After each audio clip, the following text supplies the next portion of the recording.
Hello student, आज हम बीजीय व्यंजक पर संक्रियाएं के अंतर्गत प्रश्नावली 9.1 का तीसरा प्रश्न से हल करेंगे। मैं हूं परमानंद पटेल। स्वागत है आपका आपके अपने चैनल पीएन पटेल क्लासेस पर। तो आइए देखते हैं प्रश्न। सरल कीजिए।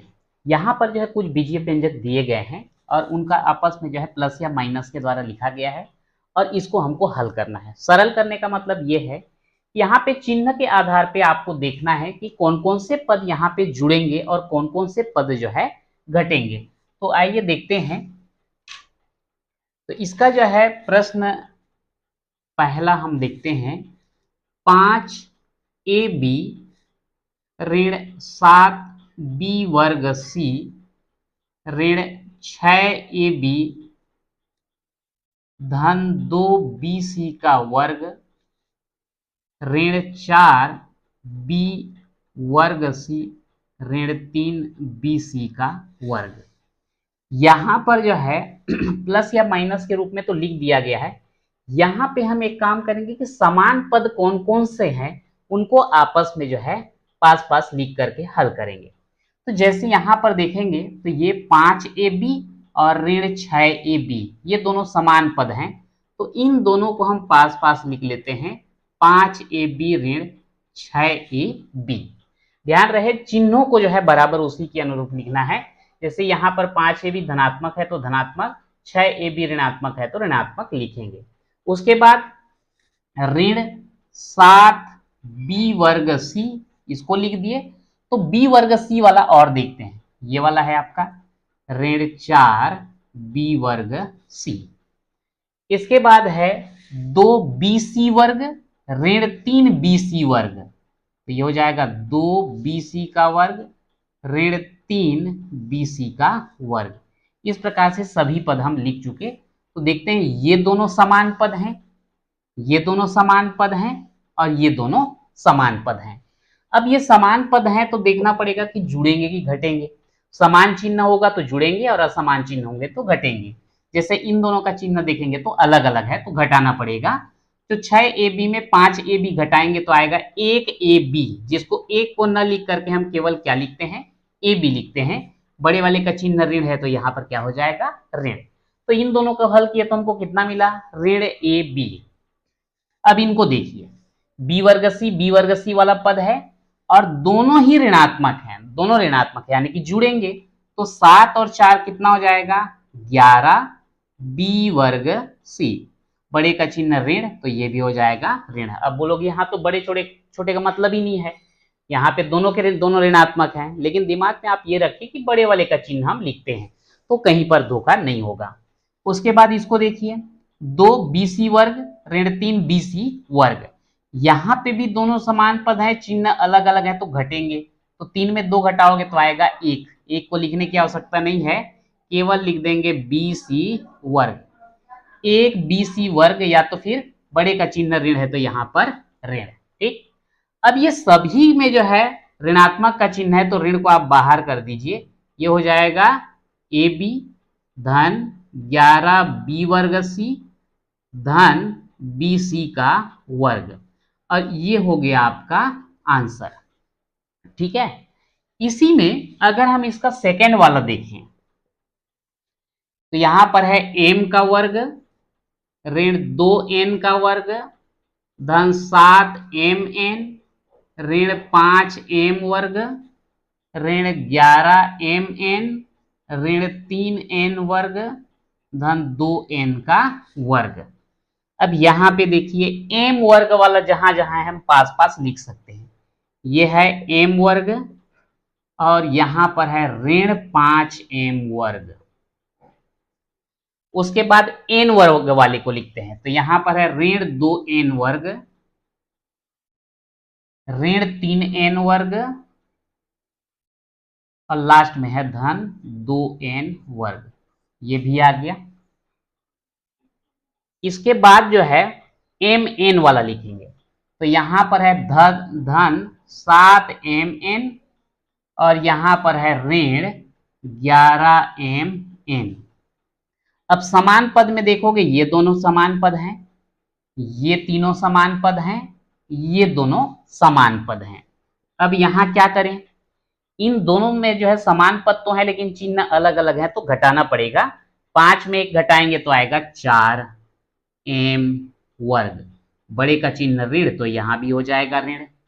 अब इसको अगर हम देखें, ऋण 2n वर्ग, ऋण 3n वर्ग, धन 2n वर्ग, तो ये अंतिम वाला, ये शुरू वाला देखो, ये 2n वर्ग और ये ऋण 2n वर्ग, जैसे 5 ऋण 5 करने से 0 आता है ना, तो यहाँ पर भी 2n वर्ग में ऋण 2n वर्ग करेंगे तो 0 आएगा, तो हम उसको डायरेक्ट ऐसे कटा देते हैं, तो बच गया क्या, ऋण 3n वर्ग, और अंतिम में है ये 7mn ऋण 11mn। यहाँ पे दोनों समान पद हैं, चिन्ह अलग अलग है, घटेगा तो 11 में 7 घटाइए आएगा 4mn, बड़े का चिन्ह ऋण है तो यहाँ पर भी ऋण हो जाएगा। अब इन सभी में से ऋण को बाहर निकालो तो 4m वर्ग धन 3n वर्ग धन 4mn, और ये हो जाता है आपका आंसर, माइनस हमने सामने लिख दिया। तो इस प्रकार से जो है ये पहला और दूसरा हमने सरल किया। अगला प्रश्न लेते हैं। शशांक ने पुस्तक मेले में 4 रुपए की दर से X पुस्तकें, 5 रुपए की दर से Y पुस्तकें खरीदी। पुनः यानी कि फिर से X रुपए की दर से 7 पुस्तकें तथा Y रुपए की दर से 8 पुस्तकें खरीदी, तो उसने कुल कितने रुपये खर्च किए। तो यहां पर जो है हम निकालेंगे कुल खर्च, लेकिन कैसे निकलेगा ये, आपको पता है कि मान लो आपको कोई भी वस्तु की संख्या दिया गया है और दर दिया है, दोनों का गुणा कर देने पर कुल खर्च पता चल जाता है। जैसे 5 रुपए की दर से 2 पेन खरीदते हैं।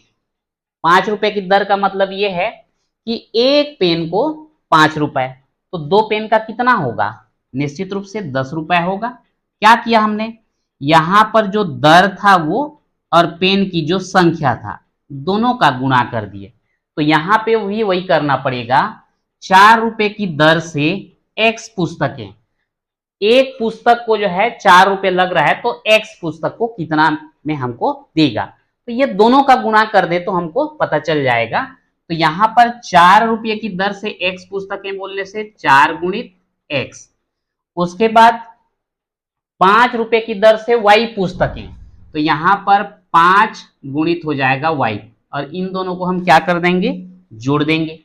उसके बाद X रुपए की दर से 7 पुस्तकें, तो यहां पर X गुणित 7 हो जाएगा, और फिर Y रुपये की दर से 8 पुस्तकें, तो Y गुणित हो जाएगा 8, और ये सब को जो है आपस में हम क्या कर देंगे, जोड़ देंगे। ये हो जाएगा आपका 4X धन 5Y, ये हो जाएगा 7X और ये 8Y।